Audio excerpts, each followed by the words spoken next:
It is day 4 and 5, so June the 1st and 2nd, and today is June the 2nd.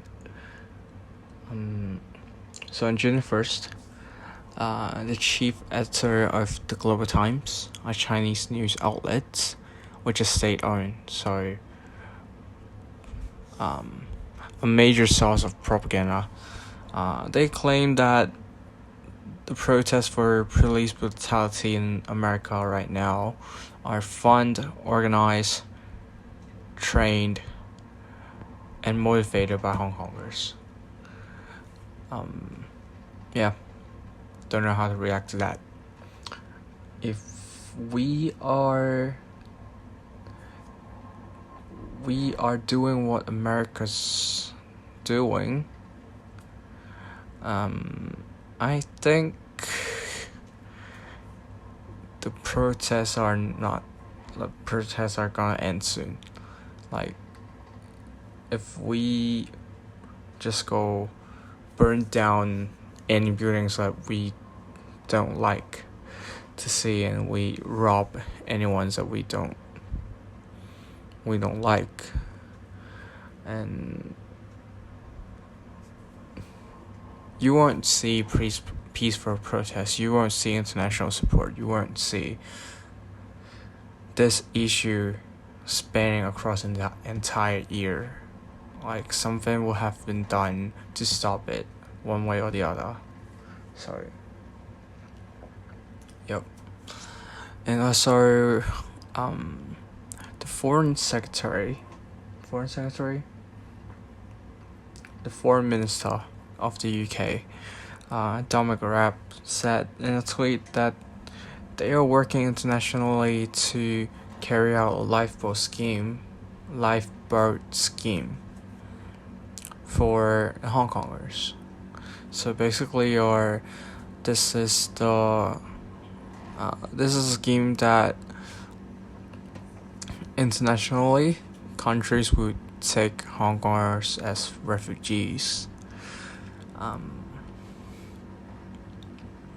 But still, you don't know who's gonna be a part of it. You don't know when it's gonna happen. You don't know who's available to apply for such policy. So yeah, we'll keep a lookout for that, but not pessimistic nor optimistic about it. And on June the 2nd, today,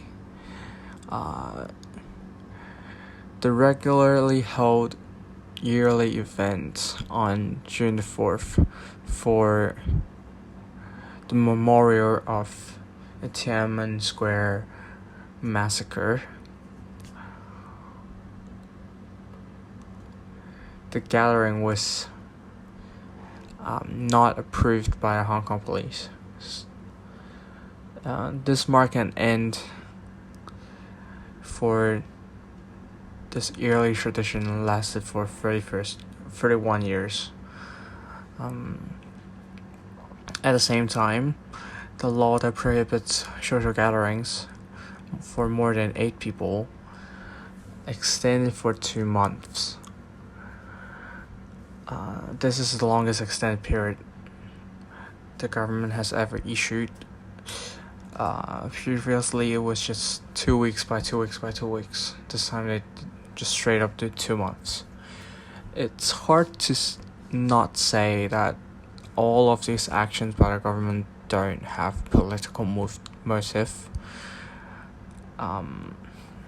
It's actually very apparent that the government is trying to use whatever method they can to stop public gatherings, demonstrations,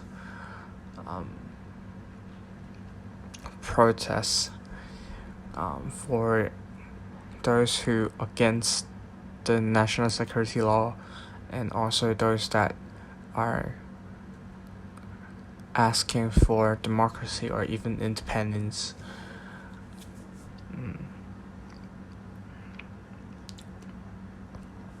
It's to a point that we can actually expect that this prohibition for social gathering could last for whatever period they wanted to, as long as there are still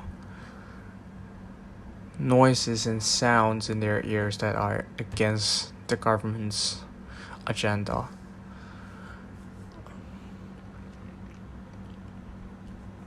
So the prohibition will probably be lifted after the national security law has actually been legislated in Hong Kong and become an official law as an amendment in the basic law. But it's only because that by then they will have whatever force they want in their disposal to oppress any oppositions.